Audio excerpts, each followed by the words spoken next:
Good evening, everyone, and welcome to the Kennedy Institute's virtual program, Lowering the Voting Age, Then and Now.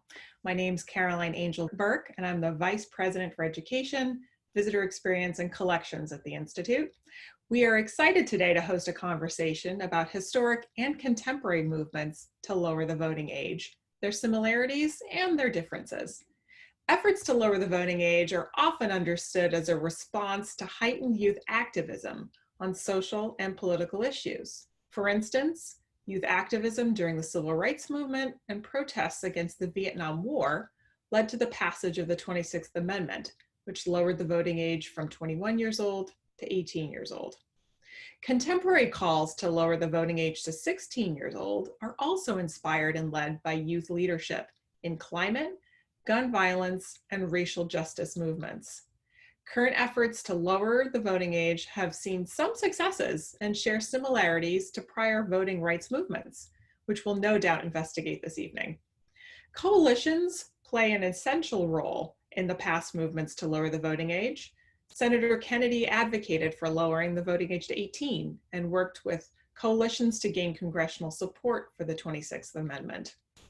Tonight, we're pleased to welcome our esteemed panel of activists. Start by introducing Jay Caudill, who's the Young Civic Leaders Coordinator at Mass Vote.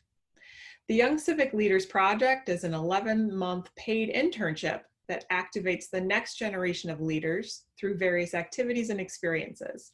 Jay is also an arts educator, musician, event producer, and teaching artist. Next, I'm happy to introduce Brandon Klugman, Vote 16 USA campaign manager at Generation Citizen. He leads the initiative to lower the voting age by supporting youth and a youth advisory board comprised of activists throughout the country. He also advocates for civic education. Ariana Nasiri is Vote 16 USA Youth Advisory Board member from San Francisco, who just graduated from high school. She's an advocate for lowering the voting age to 16, which has resulted in a ballot measure question that will appear on the ballot in San Francisco this fall. Our final panelist is a good friend of the Kennedy Institute and the late Senator Kennedy, Patricia Kiefer. A lifelong activist, Pat was the national organizer for the Youth Franchise Coalition, where she managed the successful grassroots campaign to lower the voting age to 18. Pat has also worked at Common Cause, was a founding member of the National Democratic Institute, and serves as the Director of International Affairs for the American Federation of Teachers. Joining our panelists as moderator is Cheryl Clyburn Crawford, Executive Director of Mass Vote. She's the first Vice President of the NAACP Boston branch and serves on many boards and commissions throughout Massachusetts. Most recently, Cheryl was appointed to the Citizens Commission concerning a constitutional amendment created in 2018. The Institute is thrilled to have all of you join us this evening. As a quick reminder to the audience, if you have a question you'd like to submit for our speakers throughout the program, please email programs@emkinstitute.org. And with that, I will hand the conversation over to Cheryl. Great. Good evening. Thank you so much for joining us for what promises to be a stimulating as well as informative conversation. Again, I'm Cheryl Clyden Crawford, the Executive Director of Mass Vote, and it is my absolute honor to be here this evening to engage in this dialogue. In 1970, Senator Kennedy M. Edward testified before the Senate Subcommittee on Constitutional Amendments to lower the national voting age to 18. In his testimony, he said there were three major reasons why he thought it reasonable and necessary to lower the age. Our first was our young people today are far better equipped intellectually, physically, and emotionally to make the types of choices involved in voting that were past generations of youth. The second reason was by lowering the voting age to 18, we will encourage civic responsibility at a much earlier age. And the third was 18-year-olds already have many rights and responsibilities in our society comparable to voting. And all three of these reasons still hold true. And joining me this evening to discuss lowering the voting age then and now, you've heard, we have Jay, Patricia, Brandon, and Ariana. So I want to jump right in to our questions. You know, there's a lot of conversation about lowering the voting age to 16. Question, why lower the voting age? Aren't we doing a good job at 18 and up?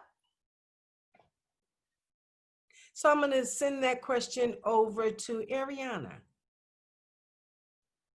Sure. Thank you so much, Cheryl. So the reason why the logic behind lowering the voting age to 16 is very similar to the logic that was behind the 26th Amendment. And it's this idea that the intentions of an election and kind of the cornerstone of a democracy is representation of the people who are being impacted by elections and by the legislation and the people who are appointed from those results. And what we're seeing on both a local level in San Francisco and also a national level is that legislation and election results are simply not reflecting the needs of the average American citizen.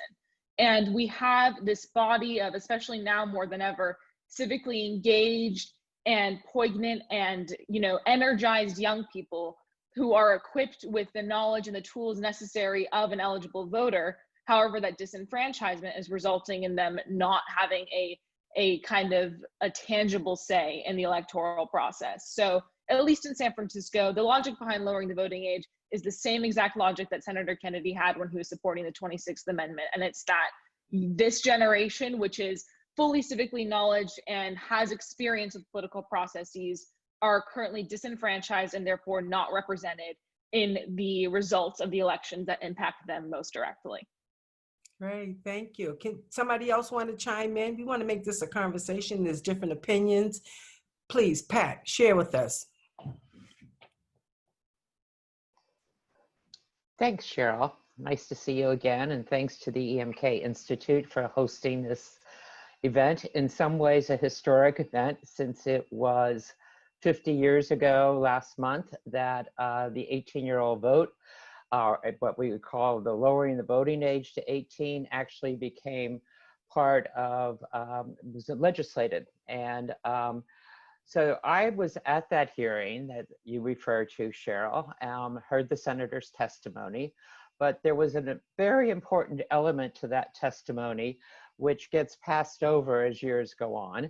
And what he did at that hearing was, before Senator Birch Bayh's Constitutional Amendments Committee, was basically put the Senate on notice that he was supporting the idea that there be an amendment to what was called the 1970 Voting Rights Act, the renewal of the 1965 Voting Rights Act, which we're all very familiar with, had very historical significance in the civil rights movement, up for renewal every 5 years, now coming before the Senate as the 1970 Voting Rights Act.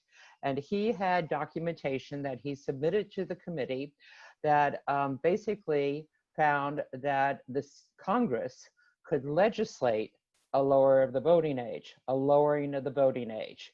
And he was prepared to submit an amendment to the Voting Rights Act to lower the voting age to 18.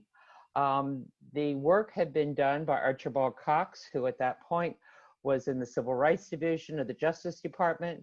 Archibald Cox is better known for the Saturday Night Massacre, but in many ways could be said to be the father of the 18-year-old vote, because he was showing, along with other constitutional scholars, that the Congress did not need a constitutional amendment. We did not need a constitutional amendment to lower the voting age, that it could be done legislatively.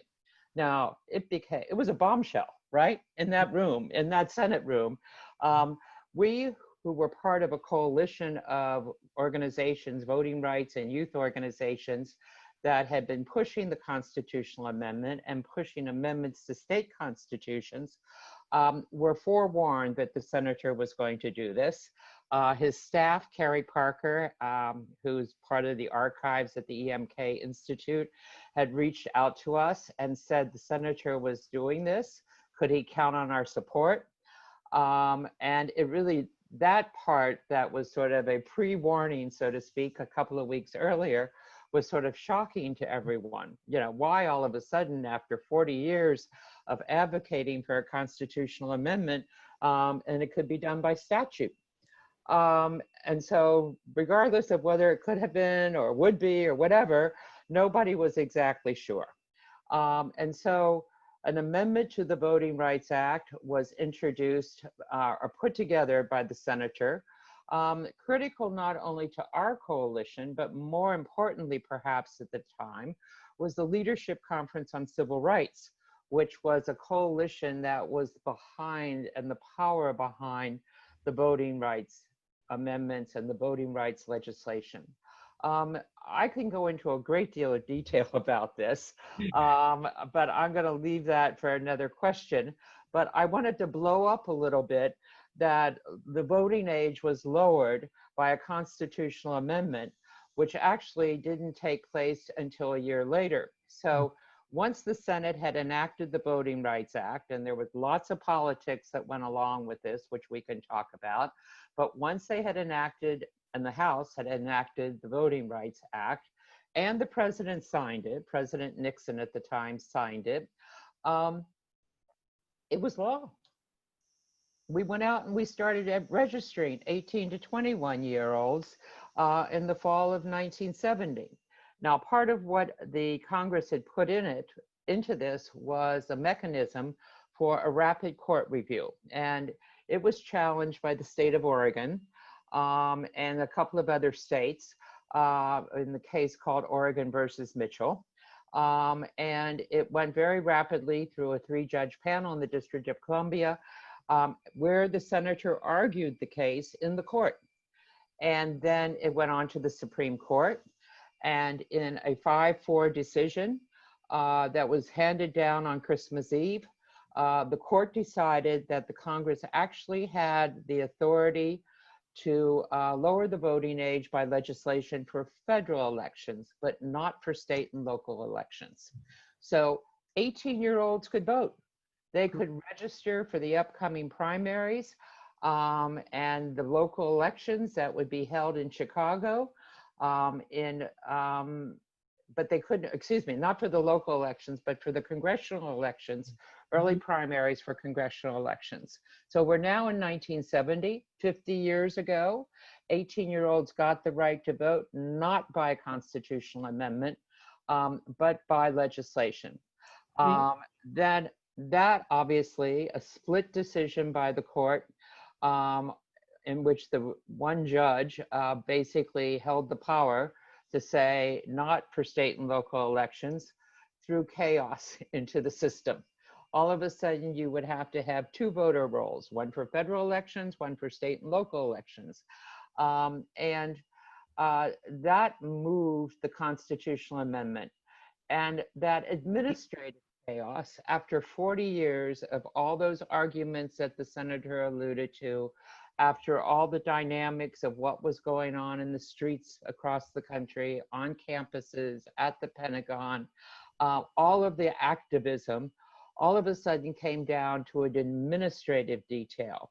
And while mobilization was critical, and particularly critical in the ratification of the amendment, Congress moved rapidly to try to remedy the situation.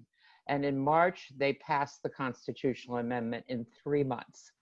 And it was our mobilization that really moved the ratification of the amendment in record speed in 3 months, so that by July 1 of 1971, there was a 26th Amendment to the Constitution that lowered the voting age.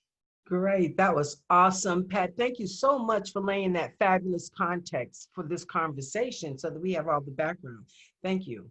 Thank you. I want to move and stay with that. Like, what role did coalitions and grassroots organizations play in the 1960s and 1970s? And what roles do they play now? I'm going to kick this off with you, Jay. I may want to answer the first question, so I'll start there, because I do want to get this in terms of why do this in the first place. Right. And thank you so much, Pat, because I'm a nerd and I just feel like I just learned so much right now to give so much context to this conversation. For me, when it comes to why do it in the first place, there are 2 reasons. One that Ariana began talking about: 16-year-olds are old enough to work. They're old enough to be taxed. In some states, they're old enough to be married. Some can even get college and graduate degrees, right? And so on the most fundamental level, I'm going to kick it back to 1776, there's literally, for this group, taxation without representation. They have no say in the system that they have to function under, which seems to be a little bit of a moment of dissonance there. And so in terms of if we can treat them as adults, and they can also, on a not positive end, be tried as adults, be convicted as adults in our criminal systems. And so if we want to treat them like adults in so many different facets of how our society works, we have to be consistent. And if we want to use our systems against them punitively or to make money off of them, I think we also have to honor the voices they bring. That's part one. Part two, I think democracy functions at its best when more people are involved. And right now we see all of this energy coming from young people. They're the ones organizing. They're the ones getting traction in a lot of movements that we haven't been able to. But then I look at our election data, right? 100 million folks didn't vote in the last election. And our local elections, we in Boston were lucky to get 12 to 17%, right? And so we know that people who do currently have this opportunity don't always use it. And so why would we ignore the ones that are educated, that are committed, that want to be involved, that make our democracy stronger? To now answer your question about coalitions, I think it's important to showcase that we have to work together to make this happen. One thing I loved, I listened to Michelle Obama's podcast. She's amazing. And one of her first episodes was with Barack. And she was talking about how there's this burgeoning misconception, in particular for young people, around government and what it is. And government seems to be this shady, big thing that doesn't work and doesn't service people. But what they said that I found so powerful is that government is just people coming together to make large decisions for large groups of people. We, as an individual, can't determine educational standards for everybody. I can't determine healthcare standards for everybody. Government is all of us coming together to make decisions that affect all of us. And so coalition is powerful because it requires many people working together towards a common goal to support each other. And that's how our country has to work. Great, thank you, Jay. Brandon, do you want to jump in on either question? Because I think answering why lowering the voting age is, the crux of the conversation. So you may want to start there and you can elaborate a little bit more on why and what role did coalitions and grassroots organizations play in this? Sure. Thank you so much. Really excited to be here this evening. To build on all the wonderful points that have been made on why lower the voting age, one that I just always turn back to is the notion, and as Jay mentioned, as we need to make our democracy more participatory, the notion that voting is a habit and that 16 is a better time than 18 to establish that habit. And one of the very first things I learned when I first started studying and becoming involved in this issue was how well that notion has played out in the cities in the United States that allow 16 and 17-year-olds to vote, and in the countries around the world that allow 16 and 17-year-olds to vote, either on the national level or on a smaller level, whether it's their equivalent of state or local elections. We have so many examples of real life elections where the voting age has been 16 and the turnout percentage for 16 and 17-year-olds has been higher than the overall turnout rate for all ages, or higher at least than the turnout rate for the traditional first-time voters, those 18, 19, and 20 years old. And so I think that there is really strong evidence that voting is a habit, and whether or not someone votes in that first election they're eligible for goes a long way to determining whether they'll continue voting throughout their life or whether it will take them a long time to become engaged. And that 16 is really a much better time to encounter that first election and build that habit. So it's one of the reasons that I love to talk about and think is really compelling. And on grassroots organizing and coalitions, I think that is to what we owe the progress that we've seen recently. This idea of 16-year-old voting specifically is still relatively new. It's still something that not everyone has thought about yet. But where we are today, I think is much further along than where we were 3 or 4 or 5 years ago. And there's been progress made on the local level in several cities or states where young people have led activism on this issue. There's been progress in the discourse nationally, becoming a little bit more part of the mainstream conversation. And I think that progress is the direct result of, first and foremost, the leadership of young people, high school age students, those 15, 16, 17-year-old who would be affected, students like Ariane and her peers. And then secondly, it's been due to the coalitions they've been able to build and the common cause they've been able to build with those who are of voting age and therefore are sometimes listened to a little more directly. And so really excited to see those coalitions and partnerships between generations continue to build into the future here. Great, thank you, Brandon. We've touched upon it a little bit, talking about youth and how they've led most movements. What role do youth play in this activism? Who wants to start? Okay, I'll pick someone. Let's go with Ariana. Sure. So, I mean, I can speak more on my role specifically and the role that young people in San Francisco have played in our campaign. So just for some context, San Francisco's history with the Vote 16 campaign, which is the national coalition that Brandon leads to lower municipal voting ages to 16. The Vote 16 campaign has been in San Francisco for 4 years, but I've been on the campaign for about 3.5 at this point.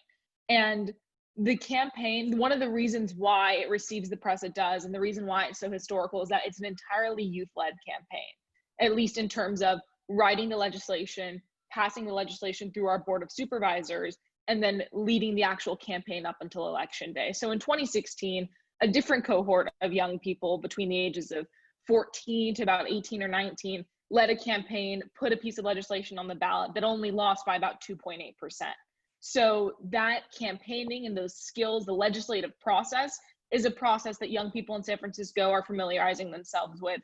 And post 2016, with the results of the 2016 election serving as this catalyst of a new wave of youth activism, young people have been at the forefront of virtually every wave of activism San Francisco has seen in the past 4 years. So March for Our Lives, the Green New Deal movement, Black Lives Matter protests, these are all initiatives that have been virtually entirely youth-led. So now, with the Vote 16 campaign, we have a chartered body in San Francisco that is made up of young people because our mayor and the mayors in the past have recognized historically that young people who are disenfranchised deserve a seat at that policy writing table. So we actually have a chartered body of young people known as the Youth Commission, which I myself sit as the chair of the Civic Engagement Committee within this commission. And this is a commission of policy writers and appointed officials who write, support, amend, and kind of campaign for any policy that affects young people in the city. So obviously Vote 16 is kind of this capstone piece of legislation that would almost act as a much more legitimate version of the Youth Commission, because, you know, I myself, although I represent all the young people in San Francisco, I can't encapsulate every single individual experience of every young person. That's the whole point of an election. That's why we have elections in the first place. So with Vote 16 receiving the support it has so far in San Francisco, that is all thanks to the role that young people have played in social media activism, in-person campaigning, which has obviously been stagnated in the past few months, and actually writing the legislation itself. That's one of the main roles that the young people have served in. So that's kind of a summation of what it's been like in San Francisco. But there are other municipalities across the country that have been like this as well. Berkeley, California is a great example as well. They were able to pass a piece of legislation that allowed young people to vote in school board elections. Tacoma Park and Hyattsville, Maryland are two other municipalities that have had youth-led campaigns that have resulted in the passage of Vote 16. And there are other major cities as well. There's a chapter of Vote 16 in Washington, D.C., Boston, Massachusetts. These are very successful groups of young people who are using their social activism skills and their community organizing abilities to really enact the change that they want to see. Thank you. And Jay, I know that you're a part of Vote 16 here in Boston. Do you want to share how the youth are using their activism here in Boston? Sure, and I think, so when we look at different social movements, there are a couple different theories of changes at work. One is inside game, which is all about using the pre-existing systems and structures like, law to make change. The other piece is mass protests and organizing, really bringing to the forefront and very loudly these things that are happening. Another is alternative strategies, imagining what can replace the systems that we're functioning under. And another, and my personal favorite as an educator, is personal transformation. And so as Ariana just talked about, a lot of our young people are engaging in this inside game and this mass protest, but they're also having conversations with each other. They're also engaging in conversations with their families. And that personal transformation piece about developing and growing as individuals is key. And what I think is really powerful here, I think whenever people talk about young people and movements, they say the energy, but I think it's not just the energy, it's this alternative piece for that theory of change, which is, why does it have to be this way? It doesn't have to be this way, and we can make it not be this way. And so imagining just the power in imagining a new way of being, I think for young people who kind of possess sometimes a naivete or an entitlement to think that it can be this way, is powerful because they have not spent all of this time functioning under these structures and becoming accustomed to them. I think even in these latest movements that we've seen with Black Lives Matter, we've begun to see some people pushing for really extreme things and other folks who might have even been on these same fights years ago saying that's a lot, right? And so I think sometimes it requires young people to step in and push the needle a little bit forward to have those things. And so in terms of what our young people have been doing, it's similar work. It has been kind of meeting with their peers to build up this collective support around this initiative. But specifically in Boston, it's been about trying to get a home rule petition filed, or hopefully ignoring that home rule petition, to make sure that we can lower that age in the municipal elections. So I think Brandon can talk more about kind of that process, about what they've been doing and they continue to do. But I would say that's my general summation of young people in the movements, and particularly in Boston. So he tossed it to you, Brandon. So I'll let you pick up. Sure, thanks so much. Yeah, there has been tremendous energy across Massachusetts, Boston, and beyond for several years. I think actually going back, some of the very first municipalities in the country to debate formally whether to lower the voting age for local elections were in Massachusetts. The city of Lowell, led by young people, youth organizers in Lowell, debated and approved of lowering the voting age for local elections multiple times in the, I think around 2011, 2012, 2013, and in that general time frame. The city of Cambridge, young people in the city, even before then, I think around 2005 or 6, if I have it right, might be off by a couple of years. But their young people came to their city council and asked for the discussion of lowering the voting age for municipal elections. Again, the local government, just like in Lowell, was supportive. But unfortunately, like Jay mentioned, the laws in the state of Massachusetts don't let cities or towns make that change as easily as they do in another state, like in Maryland or even in California. And so there is a renewed push now to change that state law to allow cities and towns to go ahead and lower their voting age if they debate and vote locally to make that change. And so I think there have been 9 municipalities now that have followed the lead of those first 2 that I mentioned, and have debated and approved of this locally, and have been prevented from actually implementing the change because of the state laws. And so we're really honored now to be working with young people, both in Boston and across the Commonwealth, to advocate for something called the Empower Act, which would just empower cities and towns to go ahead and implement this change if they go through the whole process of debating and approving of it locally. And you know, that's something that's gained, I think, a good amount of momentum in the past couple of years, and definitely is a credit to the efforts of high school students in cities and towns across the Commonwealth. Great, thank you. So Pat, we've been talking about youth and coalition building. Can you just share with us how the Youth Franchise Coalition was formed? The Youth Franchise Coalition was the name associated, the coalition associated with a broad network of organizations, some of them specifically youth organizations, some youth arms of larger associations. But it was actually the impetus of the National Education Association. Mm-hmm. So if we say the amendment was around for 40 years before it was actually got to that point in 1971, that would have been right after the Second World War. But going back to 1943, at least in the records we can find, then president of the National Education Association dedicated the NEA to lowering the voting age. And for some of the reasons that were mentioned here, a faith in young people, a sense that by getting the vote to young people as they graduated from high school was an opportunity to sort of focus their attention on civics and civic involvement. Because at that point, not everyone was headed for university or college. In fact, most weren't. They were young adults. And as you stated earlier, all the benefits and liabilities of being an adult, and so why shouldn't they vote? So the NEA was in the forefront of it.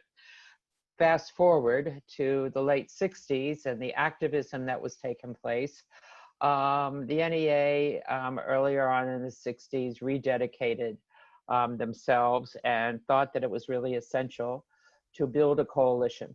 Now, as I'm listening to this go around the table here, coalitions then, 50 years ago, were a lot different than coalitions are today. They were what you might call more established organizations. Many of the organizations that were part of the Youth Franchise Coalition and the Leadership Conference on Civil Rights are still around today. And they represented various interest groups. The important thing about this coalition and the efforts were that they were not singularly identified on an ideological span of right, left. They were, or middle of the road for that matter. It was a very large tent. So I know I was involved in the referendum in Ohio, in Cincinnati, was where I came from. And we had funds that were contributed by the editor of the Cincinnati Enquirer, who was the chairman of the national campaign to re-elect President Nixon. But our ground game was led by Jerry Springer, who at that time was a young activist who had just relocated to Cincinnati and was mobilizing high school and college students across the area. It was a very broad tent. The NEA was at the center of it, but they were not the only labor union. The AFL-CIO, my union, the American Federation of Teachers, were very much a part of it. The difference here as I listen to this, and I don't think it's a lot of difference, it's like, how do you move the needle, right? Mm-hmm. There were very few people who were opposed to the lowering of the voting age to 18. The military draft was a big factor in that, whether or not you were against the war or for the war, that matter. And you couldn't simply associate this movement with the anti-war movement because it wasn't. And if you looked at referenda across the country, whether it was Ohio or Oregon or New Jersey, there was so much support in the referenda campaigns from rural voters. Rural America had confidence in their young people.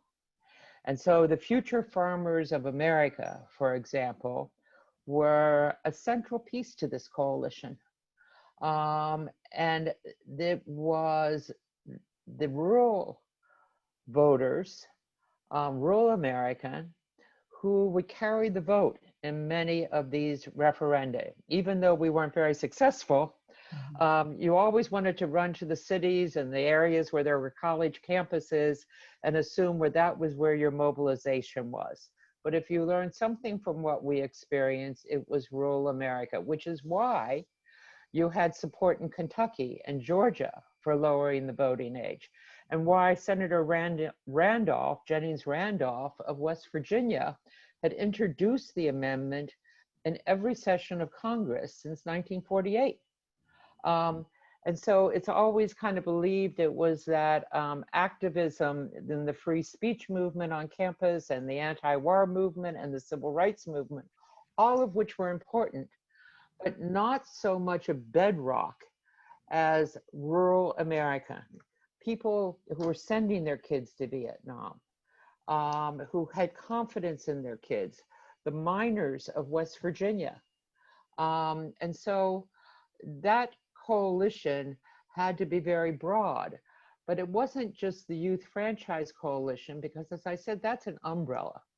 At each state, just like you all are talking about, each city that had a referendum or an initiative of some kind became the vehicle for organizing. And it was our ability, with the important assistance of the NEA, to keep that going and keep people engaged from one year to the other, so that as we move that through to when we had this cataclysmic event in 1971 with the split voting age, and we were set up for ratification, and now Common Cause, a new organization, came on the scene and said they would be the foundation for what we needed to do to move the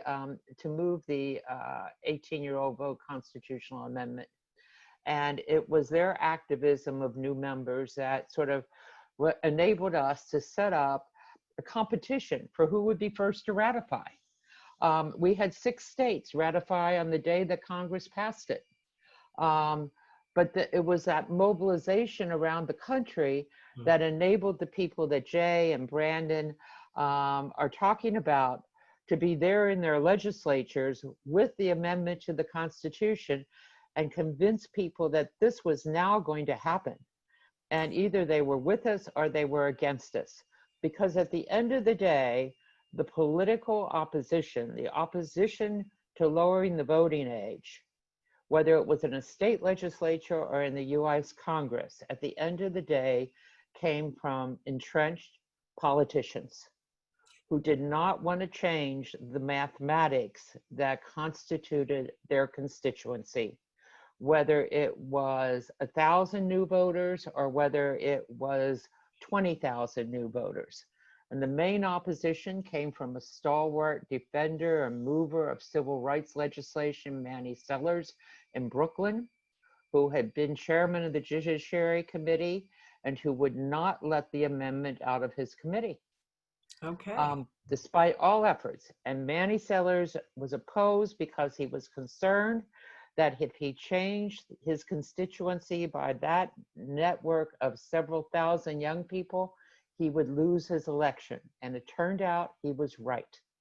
Because a year after the constitutional amendment was passed, he was challenged by Elizabeth Holtzman, and she beat him in his primary.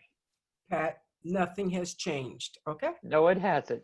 Not much. But I really want to dig in a little bit here, as you mentioned some of this.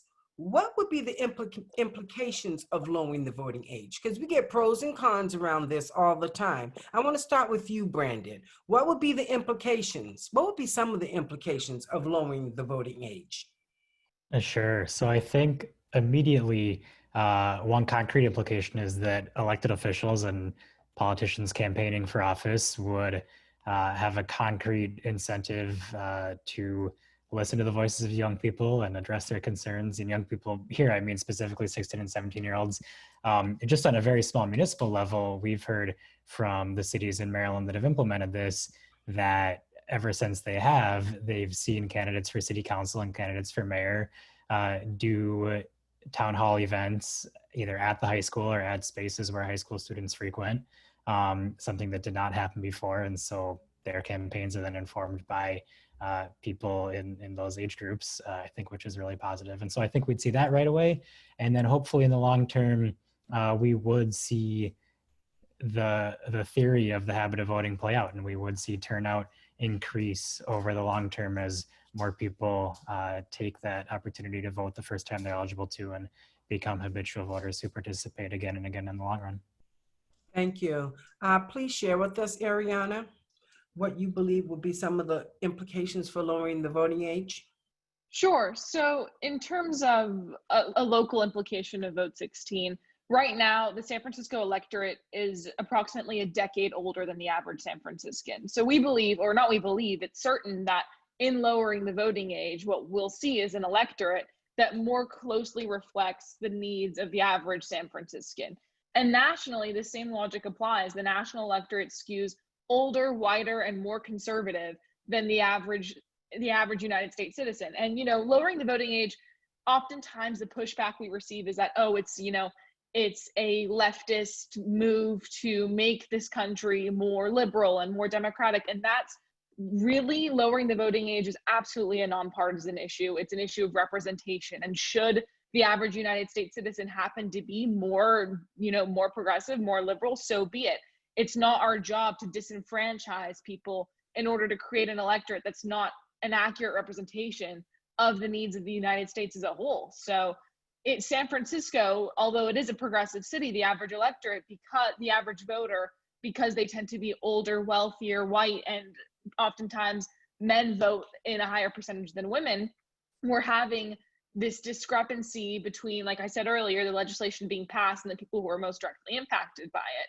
So in lowering the voting age would be a small stride in terms of creating an electorate that once, you know, legislation is being passed and people are being elected, those people being elected and those legislations being appointed would most accurately reflect the needs of the average citizen, so that, you know, like Jay was saying, a lot of people have this negative connotation of government and of policy, and that's oftentimes because government fails the average citizen. And why is that? Well, you have to look back at elections. That's where those people are being appointed and legislation is being enacted. So if we were to create an electorate that would more accurately reflect the needs of the populace, then clearly there would be a stronger sense of support for the government as a whole. And we've actually seen this implemented in a lot of times. We use Scotland as a case study. So during its independence referendum back in 2014, they expanded voting rights to 16 and 17-year-olds as well.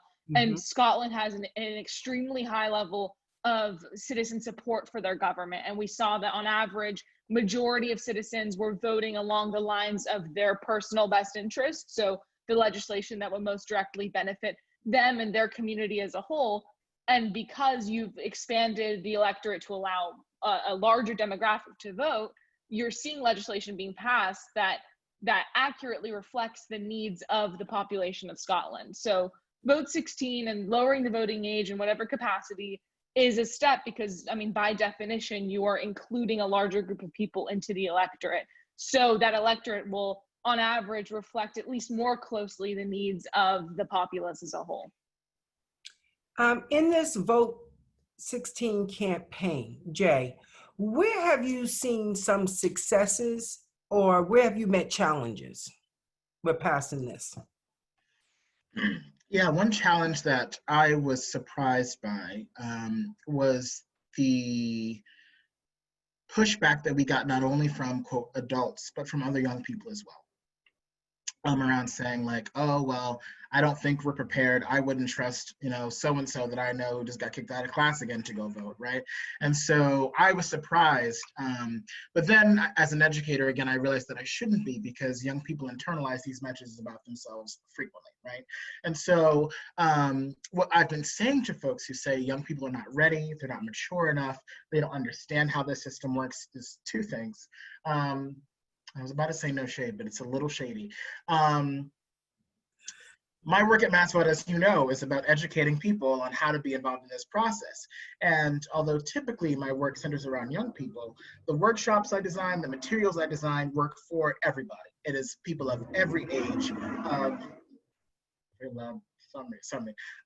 every age, every background, every language, immigrants, and as such. And so in terms of who knows this stuff, we can't just say that it's all of a sudden is when you're 18, you magically understand civics and you can engage in a real way, but others don't, right? The other piece of that is it's our job to prepare young people to be able to vote. And so if we feel that it is true that they don't have the skills or the knowledge they need in order to do so, then we have to do that. And so to your other question about what changes, I think civics education makes a real resurgence and comeback back into our schools to prepare this very large voting block to be able to do that. Just like we prepare folks how to drive, just like we have whole job training sessions and everything like that, we have to be able to prepare everybody to be a part of the democratic process. And so that's been some of the pushback that we've gotten.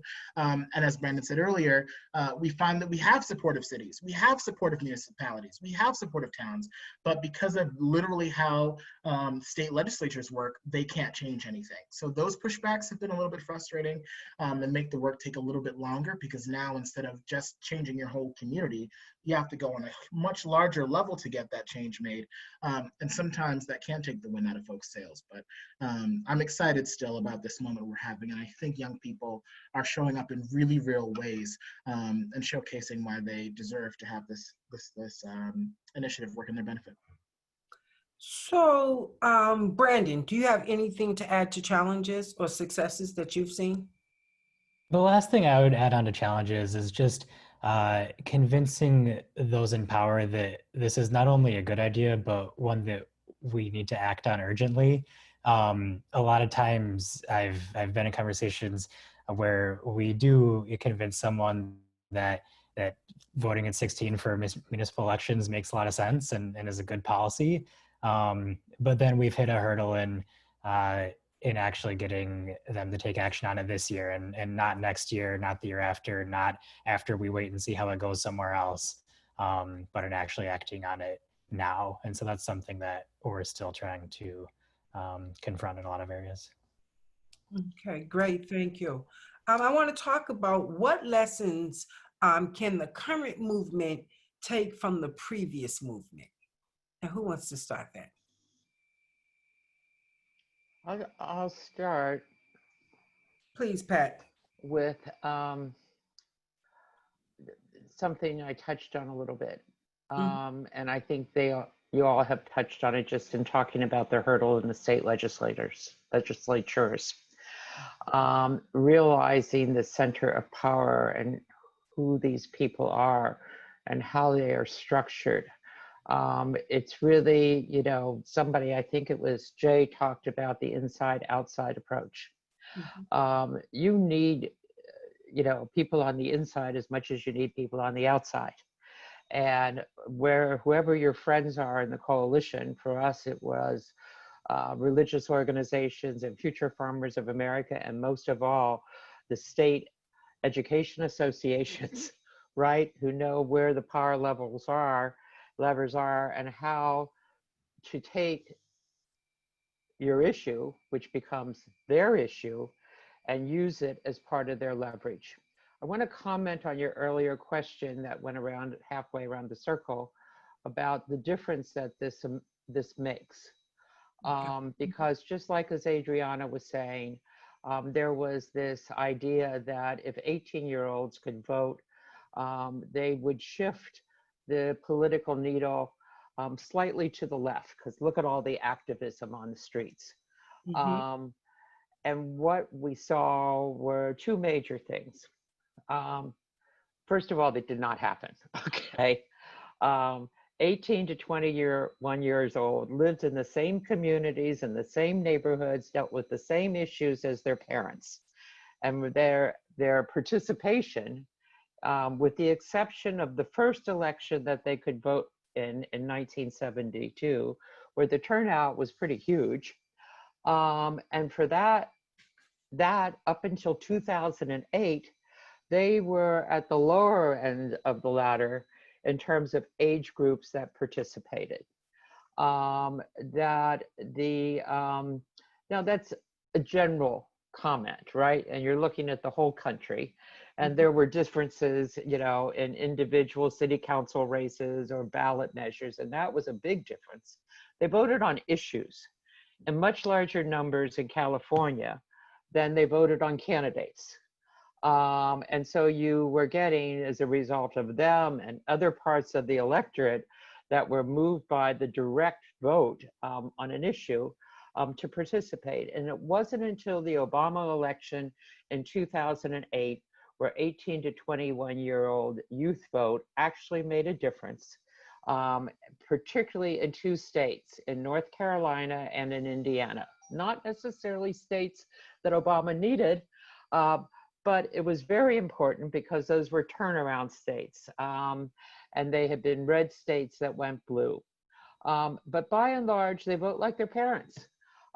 You have to dismiss this idea that this is a revolution that's going to tilt the scales. Now, you want them to vote, and I think the point that that Jay is making about reintroducing civics into the high school curriculum, where it has been taken out in most school districts across the country, is of critical importance. I saw that in Argentina when I sat with the high school students in Buenos Aires, and they had the 16-year-old vote for their municipal elections, and their civics program in the school was participation in community issues.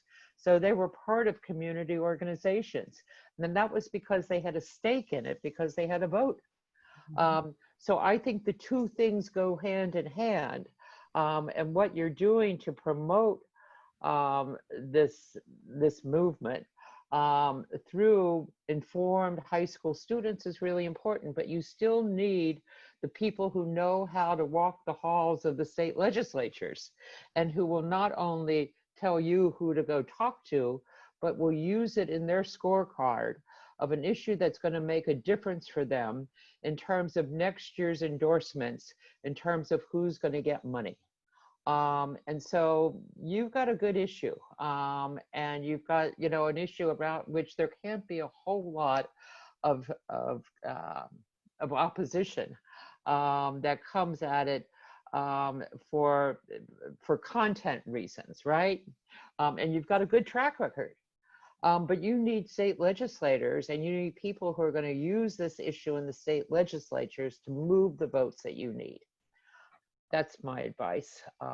And it's very hard. And I would say, well, while I said coalitions today are different than coalitions 50 years ago, there isn't a whole lot of difference between state legislatures today and state legislatures 50 years ago.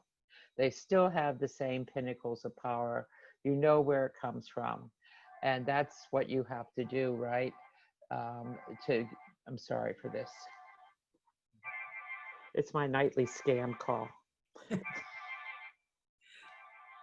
So anyway, that's what I wanted to say, Cheryl. Thank you. I appreciate that, Pat. And before we go to a round, I just want to follow up with you, Ariana. And, you know, just out of high school, young, active in this Vote 16. What lessons what lessons can the current movement take from what you believe in this fabulous history lesson that Pat has given us this evening from the previous movement?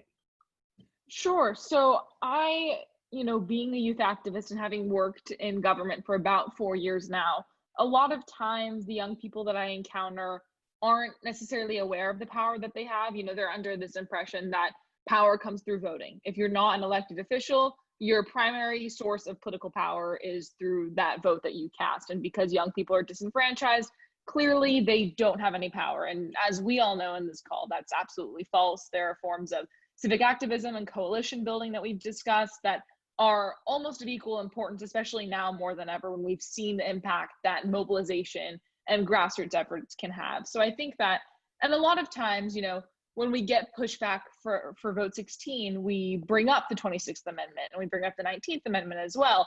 And this idea that the way that our Constitution is written is intentionally written so that it is amendable. Going back to 1776, the reason why there is the option to amend the Constitution is that, you know, the population change, the needs of the populace always is changing. That's one of the kind of the beauty of American society, is that we have this culture of growth and development. And with that, obviously, a text from about 300 years ago is not going to reflect the needs of 2020. So I would say that the greatest message to take from the 26th Amendment is the fact that the 26th Amendment was an amendment to the Constitution.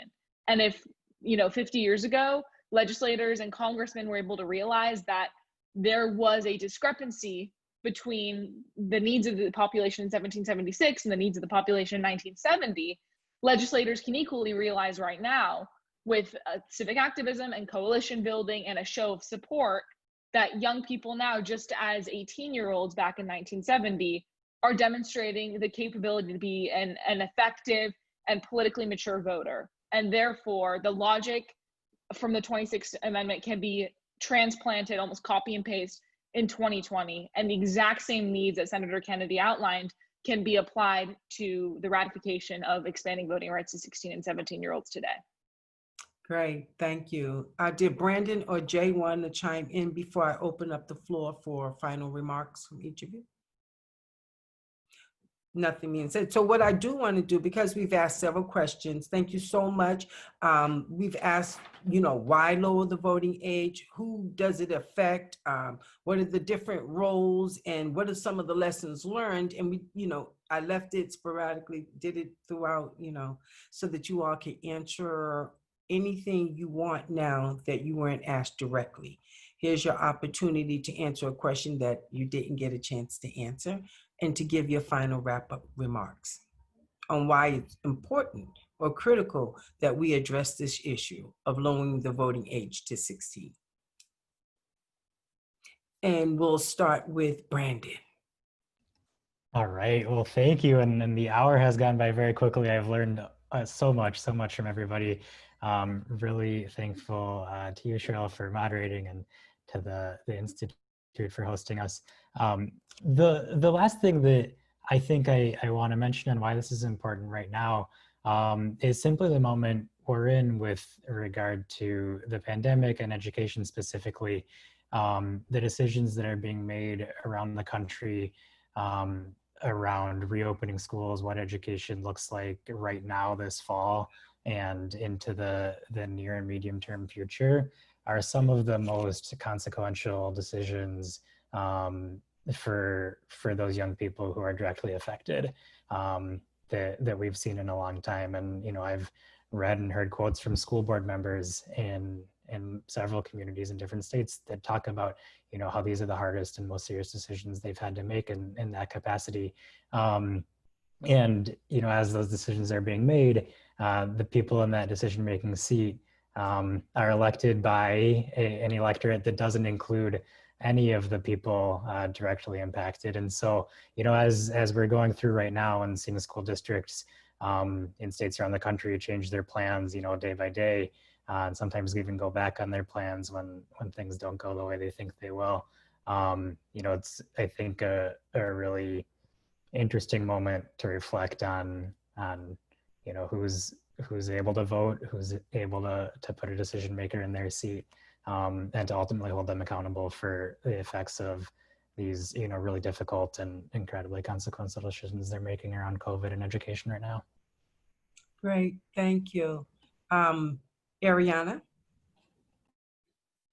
Sure. So what I would kind of want, if there are young people watching and if there are also community activists as well, I think that, like Brandon was saying, the current circumstances and the time that we're in right now are, it's imperative for us to involve ourselves and to actively place ourselves into the throes of, strengthening and fortifying our democracy. And I think that a lot of young people started to realize in the past few months the power that they have in terms of activism virtually, which most likely is going to be our primary form of activism, at least for the next coming months.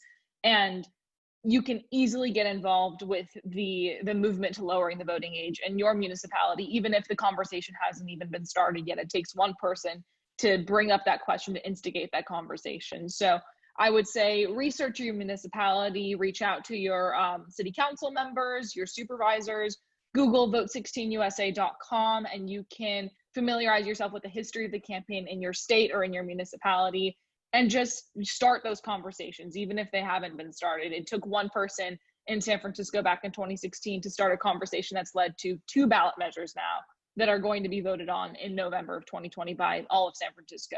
So I'd say just, brace yourself for discomfort, brace yourself for pushback, but that's what it takes.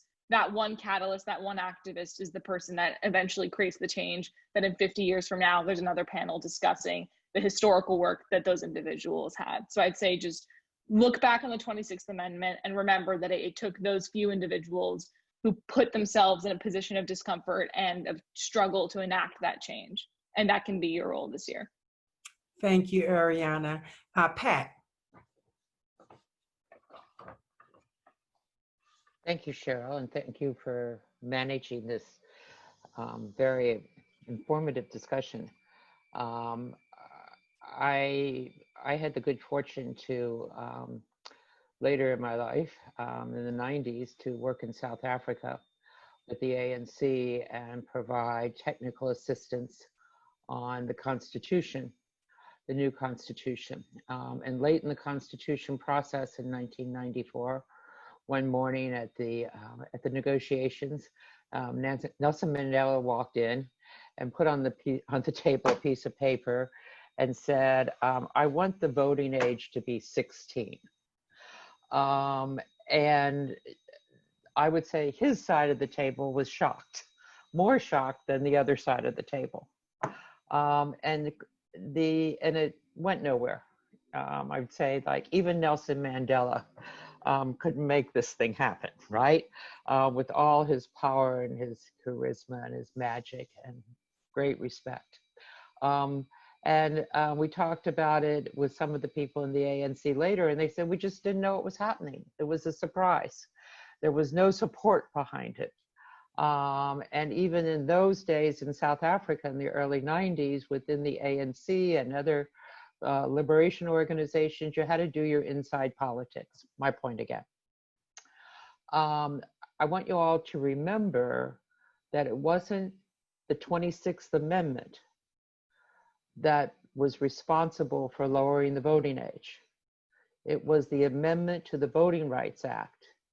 And Senator Kennedy and a group of legal scholars who figured out how to use the 14th Amendment to legislate a lowering the voting age. Yes, we were all very principled people and eager, and we had this great coalition, and we really had to move that coalition to work on a different legislative remedy very quickly. It was because there was confidence in the coalition and in the different organizations that were part of it, that one could mobilize the efforts in the House and in the Senate to bring this together with the Leadership Conference on Civil Rights. So, you know, if I would say, if you take something from this conversation, it was the 26th Amendment was a remedy for a systemic problem that was caused by the legislation. And all of its good merits and everything that we argued was not really part of the eventual lobbying and pressure that was going on. It was county clerks, it was secretaries of state who all of a sudden moved to the forefront to get this through. I was really impressed by Brandon's last comment. And it reminded me of those years when we would say one of the major mobilizing themes was military service, Vietnam, the war, and people who were old enough to fight and die for their country were not given the right to vote. And Brandon's comment said to me, that is exactly what's happening right now. Children, young people, teenagers are being, not that they should make the decision, but they're not a voice at the table. And their parents need them, and their parents are taking the actions based on the best interests of their children. But I think you have a moment right now to really move that power level in state legislatures, because they're the ones making the decisions about opening, closing, hybrids, whatever it is they're going to do from day to day, and changing it. So that's my comment. I really applaud you all and wish you luck. Need a lot of luck, but also anything I or any of my other colleagues who are working very arduously on the commemoration of the 50th anniversary of the 26th Amendment.